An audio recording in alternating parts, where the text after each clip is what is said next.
Ahora sí, compañeros, buenas noches. Bienvenidos a esta clase.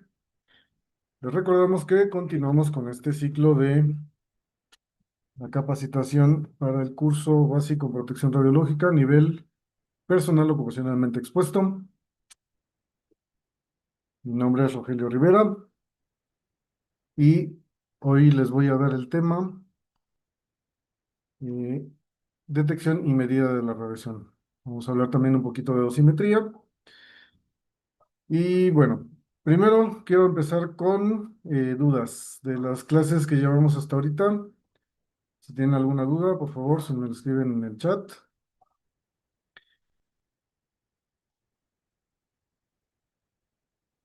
O si alguien quiere levantar la mano y participar por el micrófono, lo puede hacer también.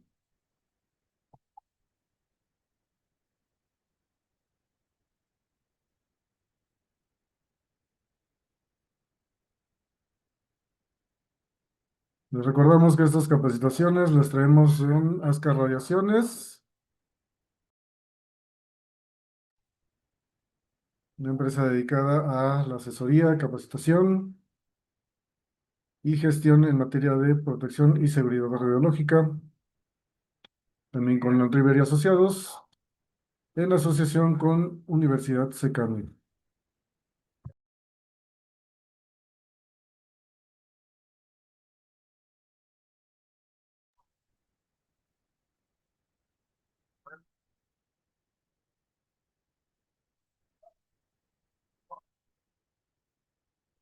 Bien, entonces vamos a iniciar con la presentación, ya que no hay dudas. Como les comentaba, hoy vamos a ver detección y medida de la radiación. Así que vamos a estar hablando un poquito de los aparatos que utilizamos. Bien,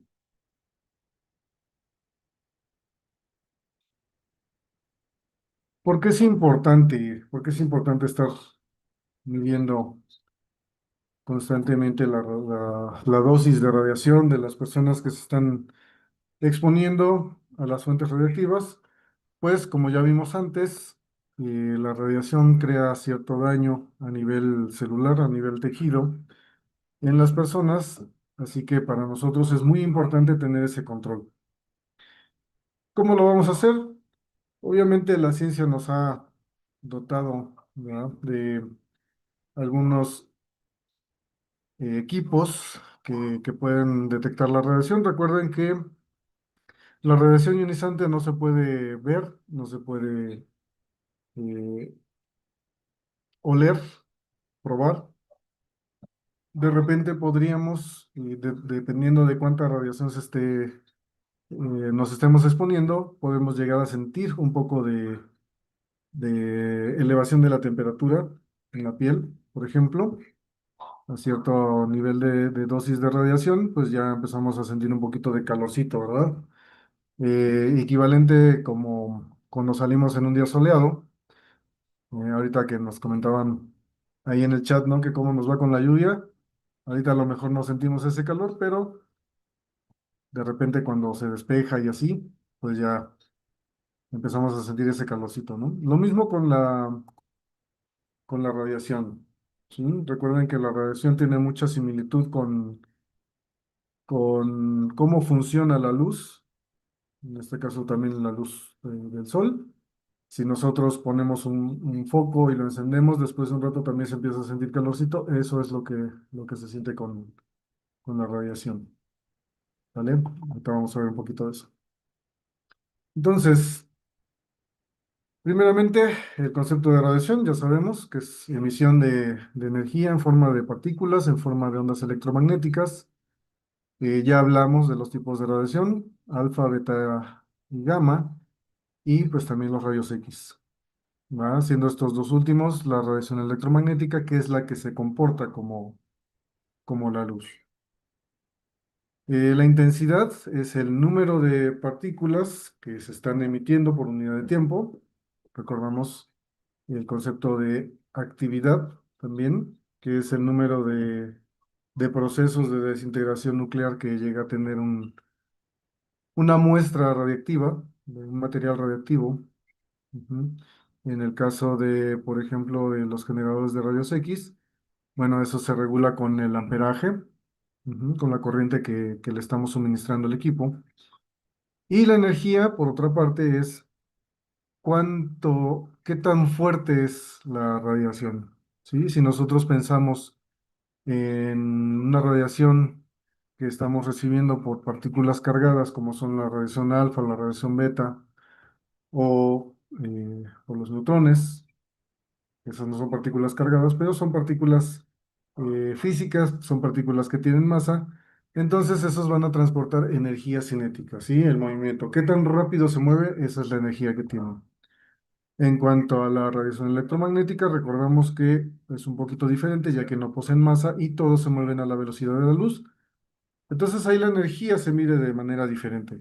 Y recordamos el espectro electromagnético que estamos viendo al principio de las clases. Es la frecuencia de la onda electromagnética la que nos va a dar cuánta energía está transportando y cuánta energía puede transferir. Entonces, eh, seguimos con los métodos de detección. Tenemos diferentes tipos de detectores. Hay detectores químicos que se basan precisamente en los cambios en las reacciones químicas que tiene nuestro compuesto, ¿sí? Por ejemplo, si tenemos ¿qué será? Una masa, ¿no? Por ejemplo, de boro, que es un material muy reactivo con los neutrones. Entonces hace esos cambios, ¿sí? Cuando un neutrón, por ejemplo, interacciona con un núcleo atómico del boro, este va a cambiar su estructura nuclear y lo más probable es que cambie el elemento, ¿verdad? Cuando cuando se deshaga de esa energía extra que le proporciona el neutrón. Los detectores calorimétricos, lo que mencionaba antes, ¿no? La radiación puede llegar a generar cierto cambio de temperatura por la interacción que hay entre las partículas que se emiten la radiación o la onda electromagnética que interactúa con la materia. Entonces, se puede sentir ese calor. Recuerden, los rayos del sol cuando dan con nuestra piel nos dan esa sensación de calor. Lo mismo. Es un equipo muy especializado, no es como que se puede utilizar como siempre, ¿no? No, no es lo más común que se vaya a ver. Tenemos detectores también termoluminescentes, estos son perdón, materiales que al absorber la radiación van a desprender electrones y después cuando se pueda hacer una medición con un equipo que se llama, nosotros le llamamos horno, ¿sí? Este material son generalmente cristales, se calientan y entonces recuperamos los electrones perdidos por la radiación y en esa recuperación, cuando el electrón vuelve a estar dentro de la estructura cristalina, hay una emisión de energía. Entonces, se libera un poquito de luz en este caso, ¿m? Cuando se calientan, y el horno tiene detectores fotorretectores, y esos nos dan la medida precisa de cuánta energía se ha recuperado, y es equivalente a la energía perdida por bueno, perdón, suministrada por la radiación a la pérdida de electrones, relacionada con la pérdida de electrones. Bien, tenemos detectores ionizantes de gas. El más común, por supuesto, va a ser siempre el detector Geiger, el contador Geiger, y ese ya lo conocimos antes. Y recuerden, es un tubo, un hueco, con un alambre justo en el centro, una diferencia de potencial bastante considerable. Y cuando hay presencia de radiación, el, el gas que está dentro del tubo se ioniza y podemos recuperar las cargas mediante esa diferencia de potencial.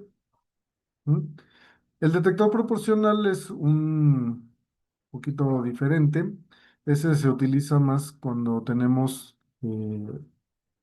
cristales que al recibir radiación emiten luz en automático, ¿no? No son como los cristales eh, termoluminiscentes que de los que hablábamos antes. Esos funcionan un poquito diferente. Generalmente son cristales dopados, se llaman, ¿no? De yoduro de sodio, dopados con talio, etcétera, ¿no?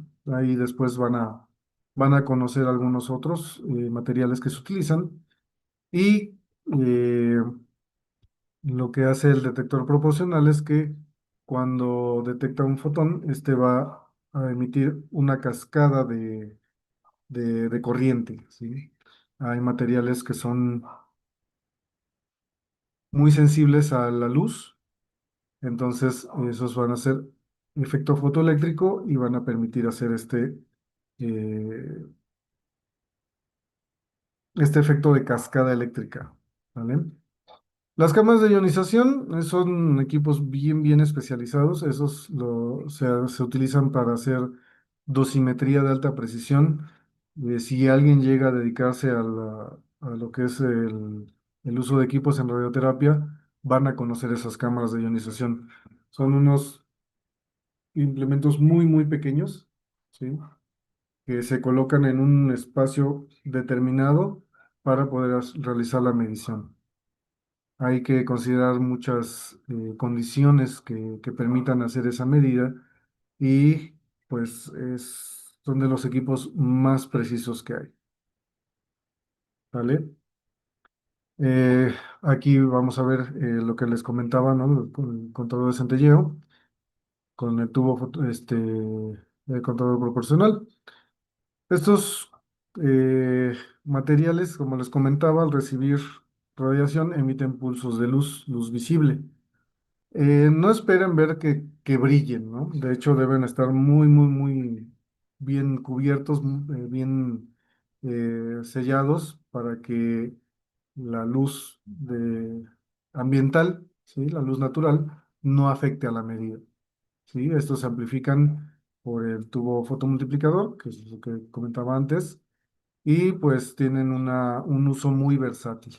Son para medidas de alta eficiencia. Sí, se utilizan en medicina y, por supuesto, en, en laboratorios de investigación. Buenas noches desde Perú, nos comentan. Buenas noches, Pedro. Bienvenidos. Bueno, mm, disculpa por la tardanza, dice. Muy bien, no aparece el nombre, pero no te preocupes, estamos comenzando apenas. Bien, aquí está la estructura, lo que les comentaba, ¿sí? Este, ¿qué tal, Naomi? Buenas noches. Espero que se pueda ver el puntero. Sí, en la figura de arriba, en el lado izquierdo, tenemos cómo es que funciona el material que yo les comentaba, ¿sí? El cristal centellador. Ese es un ejemplo una caricatura, ¿no? Para que ustedes puedan apreciar cómo es la función. Llega a las de radiación, todo ese cuadro donde están las letras A y B representan el cristal de centelleo. De hecho, ahí dice en la nomenclatura, ¿verdad? La letra A es donde está el cristal centellador, que como les comentaba, el más común, el que yo conozco más, es el yoduro de sodio dopado con talio. Entonces, llega el haz de radiación, sea cual sea alfa, beta, gamma, rayos X, y al interaccionar con la estructura del cristal, se desprende un electrón que se recupera inmediatamente, y en ese proceso lo que hace es aventar un fotón de luz visible. Ujú.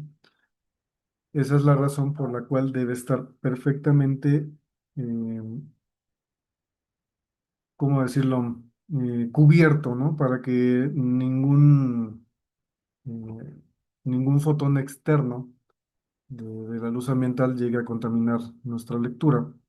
Entonces el cristal debe estar bien, bien protegido de la luz para que no le, pues para que no le entre nada, ¿no?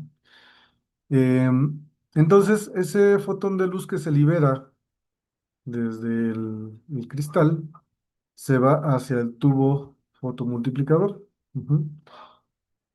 Hay un detector óptico que se llama así, que es sensible eh, a ciertas energías, a ciertos colores, vamos a decirlo, y entonces deja pasar ese haz de luz hacia adentro de la estructura del tubo fotomultiplicador. Ahí tenemos una serie de cátodos perfectamente alineados como forma de setas. Ajá. Cada, cada, eh, cada uno de esos fotocátodos perdón, esos ya son los dínodos.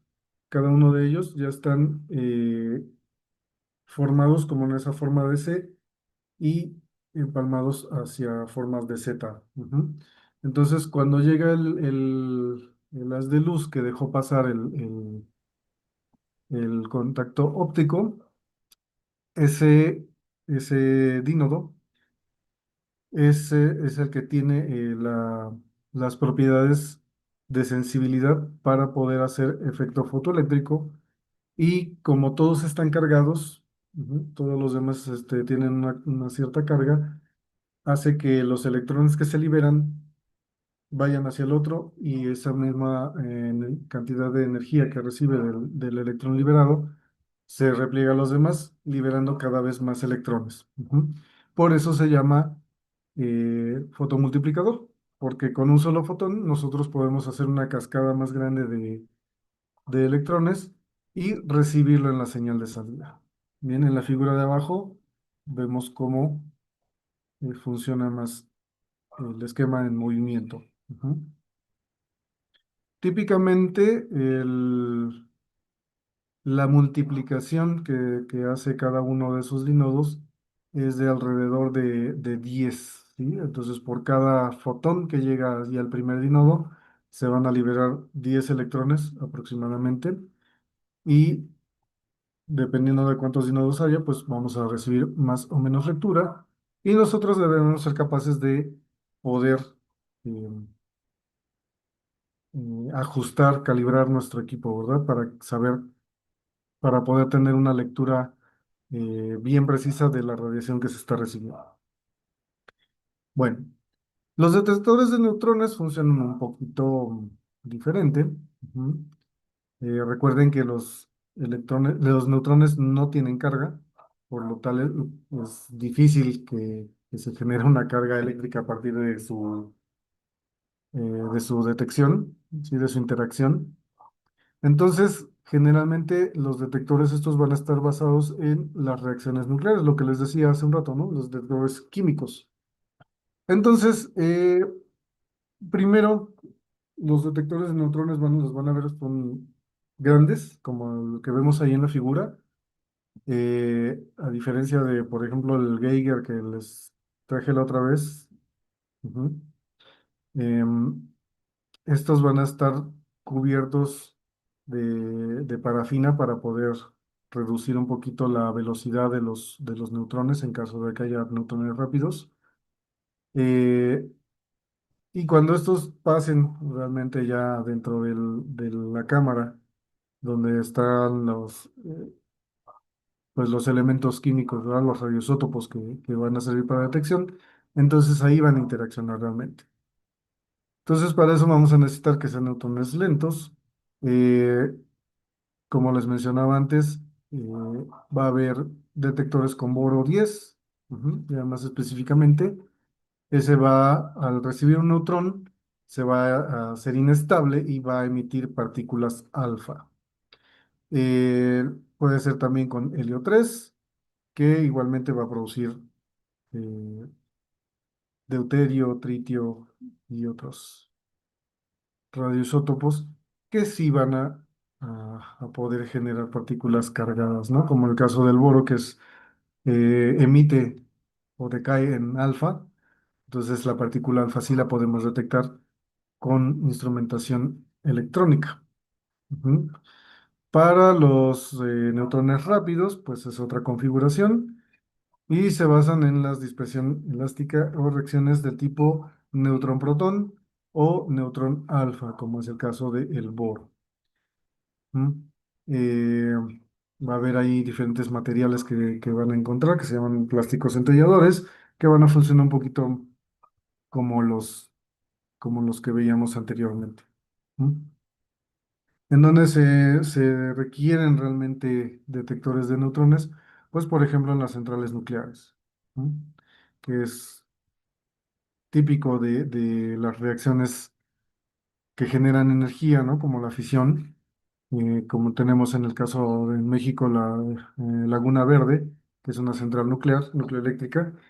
Entonces ahí es importante que haya detectores de neutrones porque eso nos va a avisar de un posible accidente, ¿verdad?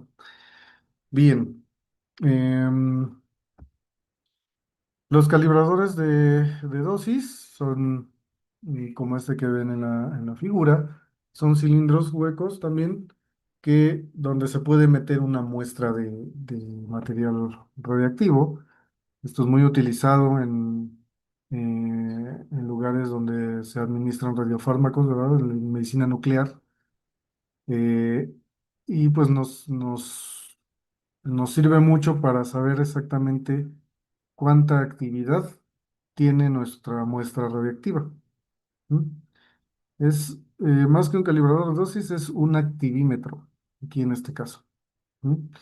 Entonces, lo mismo de siempre, se conecta con un equipo electrónico, se atraen las cargas ionizadas que produce la muestra radiactiva y se atraen hacia la superficie interna del cilindro para que se pueda tomar una lectura precisa.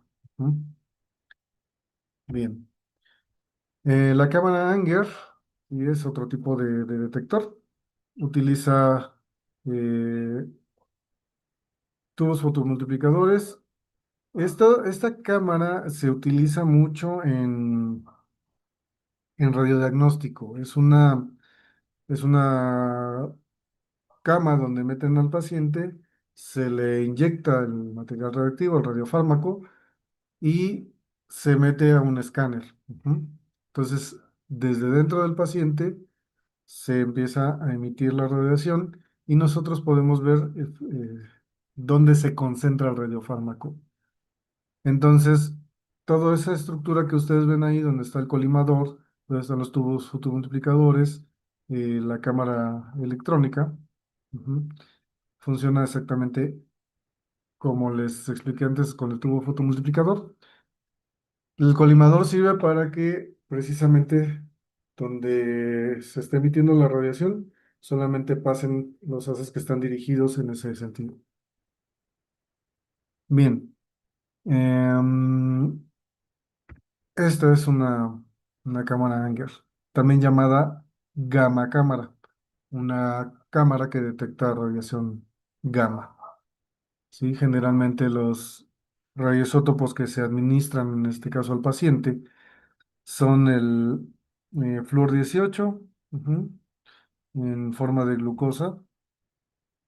Eh, Esto es porque químicamente el tumor o el cáncer, dependiendo del tipo de lesión celular que tenga el paciente, requiere de mucha energía. Entonces esa energía bioquímicamente la suministra la glucosa, entonces por eso se administra, se llama FDG el, el radiofármaco, donde F es flúor y el radioisótopo que se crea para que esté ahí es el flúor 18. Ujú. Bien. Un poco de dosimetría. Y en la dosimetría, como estábamos viendo ayer con el maestro Eddie, es la ciencia que hace la medición precisa de la dosis de radiación recibida por una persona. ¿Sí? Ese ya es la función más específica. Sí, vamos a ver ahorita las características de esta ciencia. Entonces, bueno, como les decía, la dosimetría es la medición de dosis de radiación absorbida y nos interesa, por supuesto, muchísimo en seguridad y protección radiológica. ¿Cuántos tipos de dosis tenemos? Ya lo habíamos visto en una clase anterior. Hay dosis absorbida, dosis equivalente, equivalente de dosis, dosis efectiva, etcétera. Y cada una de esas, como ya vimos, tiene su impacto en determinado tejido, ¿vale? Entonces, pues esto siempre va a considerar la dosis que se deposita en, en el paciente, en una persona, y va a cuantificar tanto el tipo de radiación como su energía y, por supuesto, el tipo de tejido con el que está interactuando. Entonces, nosotros para hacer eso requerimos del uso de dosímetros. Un dosímetro, por ejemplo, es el que les traje el cuadrito que puse aquí a medir la radiación. Ese es, bueno, ahorita vamos a hablar de él, pero ese es un tipo de dosímetro. Los más comunes que se utilizan son los dosímetros termoluminiscentes, que se conocen como TLD. Ujú. Thermoluminescence Dosimeter. Eso es sus siglas en inglés y funcionan mediante el mecanismo que les explicaba antes, ¿sí? Eh, Son cristales que reciben radiación, se liberan de electrones. Cuando nosotros los calentamos en el equipo de medición, en el horno, se recuperan mediante ese cambio de temperatura, se recuperan los electrones y en esa recuperación hay una emisión de fotones de luz y esos los podemos medir. ¿M? ¿Cuál es el material más común que se utiliza? El fluoruro de litio. Ujú. Ese es el que van a encontrar prácticamente en todos los dosímetros TLD que ustedes vean en los centros de trabajo. Ya otros más, la verdad es que yo nunca los he visto, pero el sulfato de calcio también es un material termoluminiscente, ¿no? Entonces se utilizan porque funcionan con rangos muy específicos, lo que llamamos nosotros una respuesta lineal. Ujú. Si nosotros graficáramos la energía con respecto a la temperatura, tienen una función relativamente lineal en ciertos niveles y eso es lo que a nosotros nos ayuda mucho para estas mediciones dosimétricas. Ventajas y desventajas: tienen alta sensibilidad, son reutilizables, pero requieren de laboratorios, ¿sí? Para hacer las mediciones. No tenemos una lectura instantánea, ¿no? En tiempo real, como en los dosímetros que yo les traje la otra vez. Y hoy los debía haber vuelto a traer, pero bueno, ya no pude. Em, Bien, entonces se ven así. Ujú. Esos son los dosímetros. Aclaración: muchas personas creen que cuando se ponen ese dosímetro se protegen de la radiación. Estos no tienen nada que ver con la protección en este sentido. Ujú. Son equipos de protección radiológica, pero no son equipos para protegerse de la radiación. Es para tener un control de la dosis. Ujú. Entonces, es así como se ven, y como lo ven en la figura de la derecha. Ujú. ¿Qué datos traen? El nombre de quien lo utiliza, la marca perdón, la marca, el nombre de la empresa que los dota y el nombre de la empresa que hace el suministro de los dosímetros, pues. Es decir, a ver si me explico mejor. Cuando nosotros llegamos a un centro de trabajo, el centro de trabajo nos debe dotar del equipo necesario para trabajar. Y uno de esos equipos es este dosímetro, ¿vale? Entonces, si eh, la entidad que nos da trabajo no necesariamente es la entidad que produce o que maneja la dosimetría. Todos los servicios de dosimetría son contratados por la empresa que nos contrata también a nosotros, ¿no? Entonces, en México hay muchas empresas que hacen el servicio de dosimetría y te dan obviamente el dosímetro y te se deben encargar de llevar el control de la lectura de la dosis y obviamente tienen que estar siempre mandándonos esa lectura de dosis. Se llama reporte de dosis y es de manera mensual. ¿M? Entonces, si ustedes ven que la gente, de repente ustedes van a un centro donde hay fuentes radiactivas o equipos generadores de radiación ionizante y ven este tipo de dosímetros, esos dosímetros cada mes se cambian o se deben cambiar, ¿sí? Muchas veces no pasa. No voy a hablar de eso, pero la ley dice que cada mes se tiene que hacer ese cambio de dosimetría y cada mes se tienen que leer los dosímetros para tener ese reporte de dosis. Cuando la Comisión Nacional de Seguridad Nuclear y Salvaguardias, en el caso de México, llega a hacer una inspección, va a solicitar toda esa documentación, todo el historial de las personas que estamos trabajando en esa instalación y obviamente el encargado de seguridad radiológica debe tener ese registro. Ujú. Bien, entonces aquí no se alcanzan a ver los cristales. Ujú. En el lado izquierdo, en la figura que les aparece en el lado izquierdo, tenemos el dosímetro desarmado. Ujú. Eso es lo que hay en el interior. Ahí si ven unas placas son de cobre, de aluminio y otra me parece que es fibra de carbono. Entonces, es por eso que tiene esa versatilidad, ¿sí? ¿Dónde se debe colocar? El dosímetro siempre debe ir a la altura del pecho. Ujú. Por eso siempre van a ver que lo traen, por ejemplo, en la bolsa de la bata, en la bolsa de la camisa, en fin, dependiendo de cómo estén eh, su uniforme, ¿no? Su vestimenta en el trabajo, lo van a traer siempre en esta sección. ¿Por qué? Porque es donde nos interesa, ¿no? Es donde hay más masa corporal y por supuesto, es donde se va a recibir más radiación en caso de que nos estemos irradiando.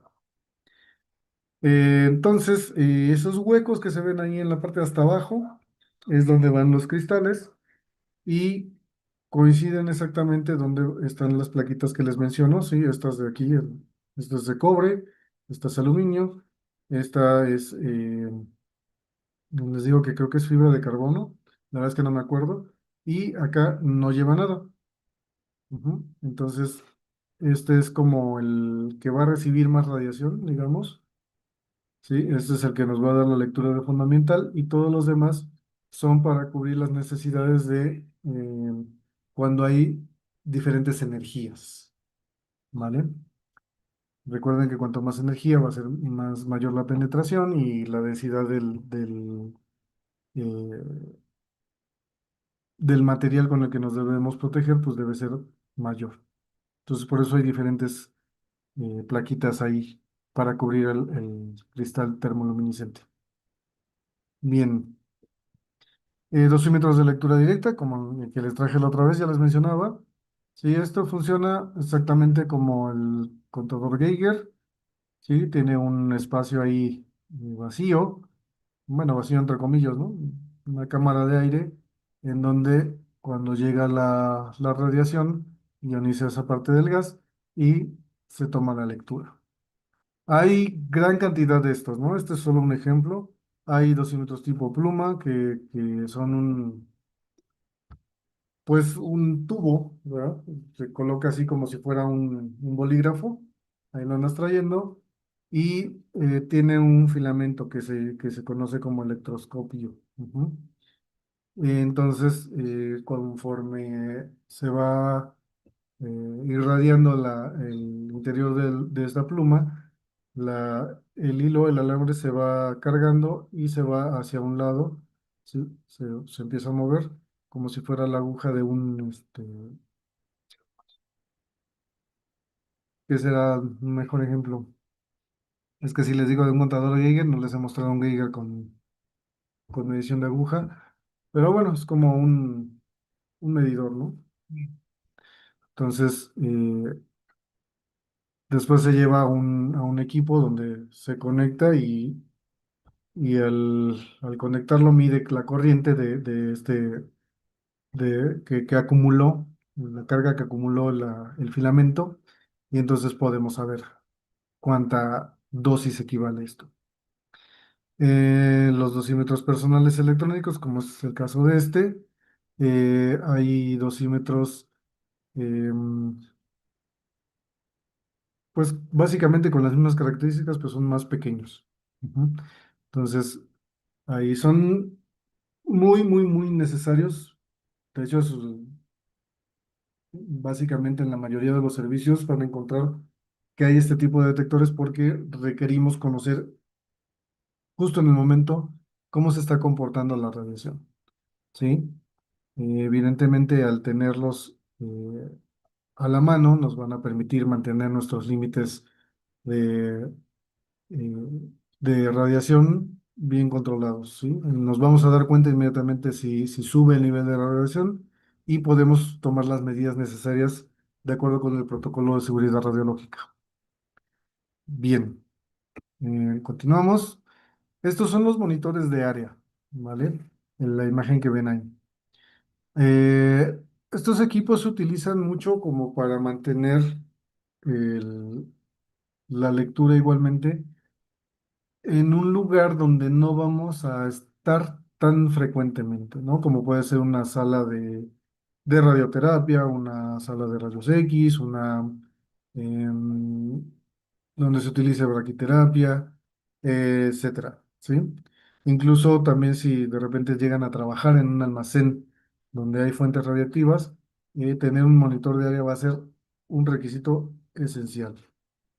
Hay otros equipos portátiles, como el que les traje la otra vez, ese grandote que tiene, ya, pues es un detector Geiger, ¿no? Al final de cuentas. Sí, el monitor de área es un dispositivo que lo van a encontrar siempre fijo en la pared. Ujú. ¿Dónde? En un lugar donde sea estratégicamente eh, adecuado. Ya el encargado de seguridad radiológica les explicará o no el por qué está en cierto lugar, pero si no les dice por qué, pues ustedes pueden preguntar. ¿Sí? El monitor portátil obviamente es para que cuando yo voy a entrar a un lugar donde sé que hay riesgo de irradiarse, pues yo sepa si hay o no fuentes. Mm, caso muy, muy específico y para darlo como ejemplo, en una sala de braquiterapia, ¿sí? La fuente está contenida pues en su contenedor, ¿no? Y esta cuando se administra el tratamiento sale mediante una especie, pues, mediante un catéter, ujú, o especie de catéter hacia el paciente. Si cuando nosotros dejamos de dar el tratamiento, raro el caso, llegara a haber un accidente donde el equipo no retrae la fuente hacia el contenedor, entonces tenemos doble medida de seguridad. Debe haber un monitor de área, ujú, que obviamente cuando sale la fuente va a empezar a chillar ahí y el paciente va a estar escuchándolo.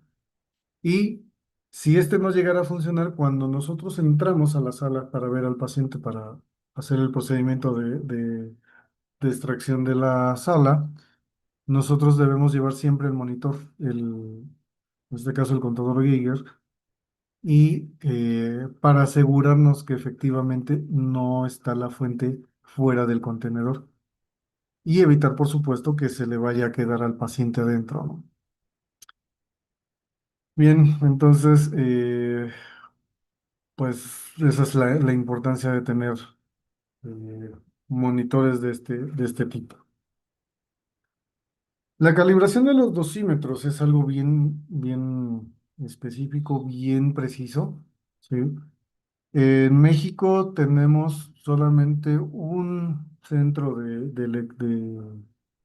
de calibración, está en el ININ, y este está, por decirlo así, no es esa la palabra, ¿no? Pero está regulado y avalado por un laboratorio estadounidense, se llama NIST, la institución, que es como la máxima autoridad en ese sentido, ¿no? Es un laboratorio, se llama laboratorio primario, donde se hacen las calibraciones de veras, por así decirlo. Y en nuestro caso en el ININ, pues tenemos como en un laboratorio secundario y este está trasladando los estándares hacia, pues, hacia nosotros, ¿no? Hacia México. Entonces, nos dice aquí que los estándares nacionales, los equipos se calibran contra fuentes de radiación y estas fuentes están trazadas a estándares primarios, que es lo que yo les comentaba. ¿Mm? El proceso de calibración implica exponer el dosímetro a una dosis conocida, ¿m? Y se compara la lectura del dosímetro con la dosis de referencia. Esto es, nosotros vamos a tener una fuente que debemos saber exactamente cómo funciona, ¿sí?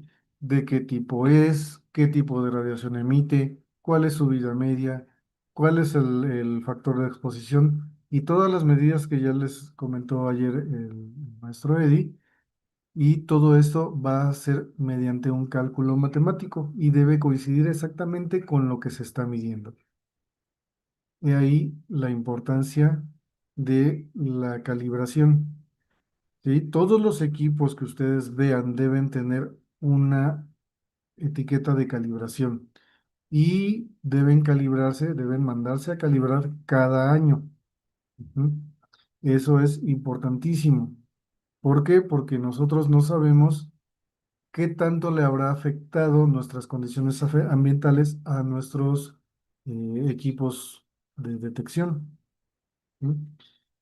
En este caso, los dosímetros, ¿no? Y estamos hablando de los dosímetros en cuanto a los que yo les mostré aquí, ¿no? El de lectura directa, el Geiger, para que la lectura sea precisa y que nosotros tengamos esa certeza, esa seguridad, esa tranquilidad de que nuestro equipo nos está dando una medición veraz. ¿M? Entonces, pues ahí están las condiciones de la calibración. El cuidado de los equipos, eso es bien importante, ¿sí? Cuando nosotros cuidamos nuestros equipos como cualquier otra cosa, ¿no? Como cuidar el coche, como cuidar la casa, cuidar eh, sus zapatos, su ropa, ¿no? Va a asegurar que van a durar más, que van a tener una vida útil mucho más prolongada. Ujú. Y por supuesto, los hace confiables, ¿sí? Una fiabilidad operativa que dice aquí. O sea, el almacenamiento debe ser en condiciones bien estables. Sí, nada de dejarlo al sol, nada de dejarlo donde se pueda exponer a la humedad, donde haya polvo. Bueno, eso no les afecta mucho, pero de cualquier manera es mejor tenerlos pues en un ambiente controlado. Sí, yo siempre recomiendo que si estos vienen en una caja, en un embalaje, una vez que se han utilizado, pues volverlos a poner pues en su caja, ¿verdad? Hay que verificarlos, pues diariamente, ¿sí? ¿Por qué? Porque obviamente nosotros debemos asegurar que nuestros equipos están funcionando, que tienen de repente, que están cargados, que no se rompieron, que la pantalla funciona, que la aguja no está rota, etcétera, etcétera, ¿vale? Hay muchas pruebas que hacerles dependiendo del tipo de dosímetro y también del manual de operación de cada uno de ellos. Eh, Debemos evitar golpearlos, son equipos bien delicados. Si alguno se te llegara a caer, no es como que se vaya a romper así fácilmente, pero internamente pueden dañarse y dejar de funcionar. O sea, cuando les digo que no se rompen, quiero decir externamente, ¿va? Si los van a limpiar, pues obviamente hay que utilizar el producto adecuado para el tipo de material que es, ¿no? Si por ejemplo los que yo traje, ¿no? Que traen plástico, que traen hule, bueno, pues, hay que usar alcohol isopropílico, eh, toallas que no dejen esas telitas, ¿no? O sea, no utilizar trapos de algodón, microfibra, ¿no? Sería lo más adecuado, etcétera, ¿no? Si hay que utilizar de repente algún lubricante para las partes móviles, ¿sí? En el caso de los botones, ¿no? Por ejemplo, que en este caso que les traje son de plástico como el de control remoto. Entonces, el estarlos presionando frecuentemente hace que se desgasten y si no tienen una lubricación adecuada, pues se pueden hacer frágiles y romperse. Bueno, entonces, en conclusión, ya vimos que la dosimetría para la seguridad radiológica es muy, muy, muy importante y pues mantener un, una lectura frecuente y precisa de la dosimetría, pues nos va a permitir proteger tanto a los trabajadores del centro donde estamos laborando como al público en general. El, Los dosímetros tienen funciones de repente muy específicas, así que cada servicio debe tener un detector eh, adecuado, ¿sí? Para cada tipo de servicio. Como por ejemplo, los detectores de neutrones no se van a ver en todos lados, ¿sí? Ya en los lugares en los que he estado trabajando, en los que he ido de visita incluso, yo no he visto detectores de neutrones, pero seguramente en Laguna Verde sí los va a haber, ¿vale?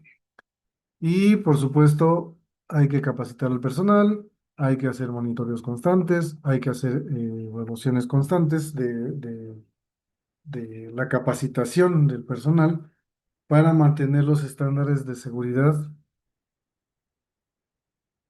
pues con las recomendaciones internacionales y por supuesto que en nuestro entorno en donde utilizamos radiaciones, esto sea seguro. Ujú. Así vamos a mantener un, todas las condiciones de las que hemos hablado hasta ahora durante las 6 clases que llevamos hasta hoy. Ujú. Todas esas condiciones las vamos a mantener a raya. Vamos a estar protegidos, vamos a estar seguros de que no nos va a pasar nada al seguir trabajando o al estar en una instalación radioactiva. Bien, con esto vamos a terminar la clase de hoy. ¿Tendrán dudas, preguntas, mm, comentarios, sugerencias, algo que me quieran decir, algo que no les haya quedado claro?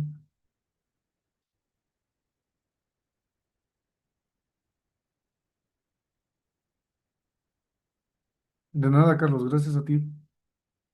Gracias a todos ustedes por estar por acá.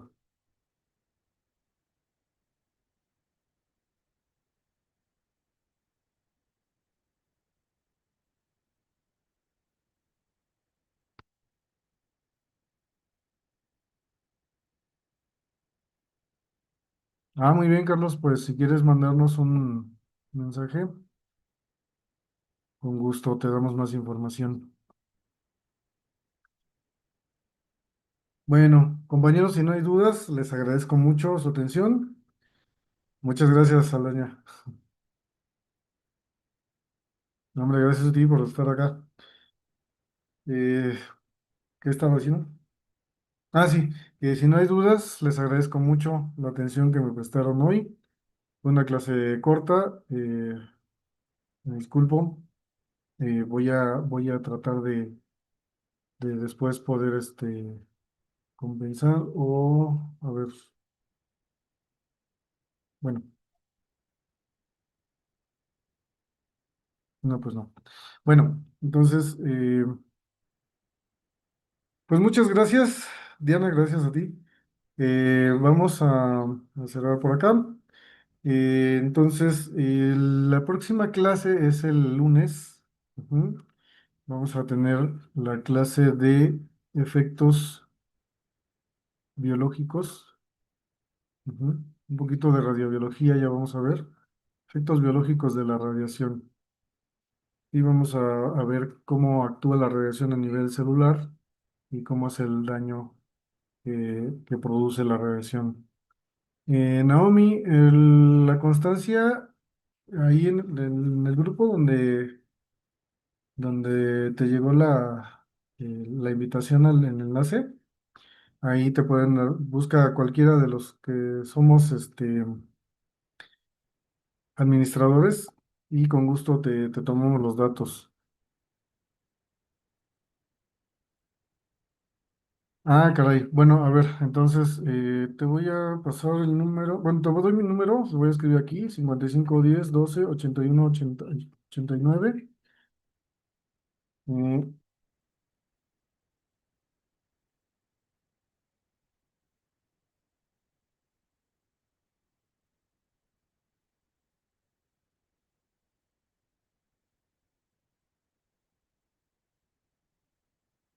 Mm, ¿Qué información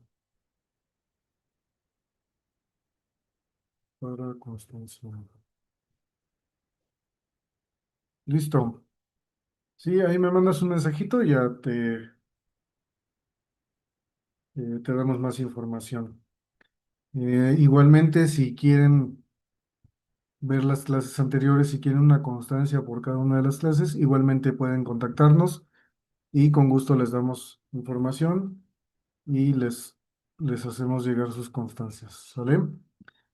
Bueno, pues espero verlos el próximo lunes. Vamos a ver ese tema tan interesante y que ya nos habían pedido también, radiobiología. Eh, Les platiqué un poquito, muy poquito en una clase anterior, pero pues ya lo van a ver a profundidad y pues sí, vamos a extender el tema, ¿no? Entonces, compañeros, muchas gracias. Gracias por estar aquí, gracias por su tiempo, gracias por estarse desvelando aquí conmigo. Y les recordamos que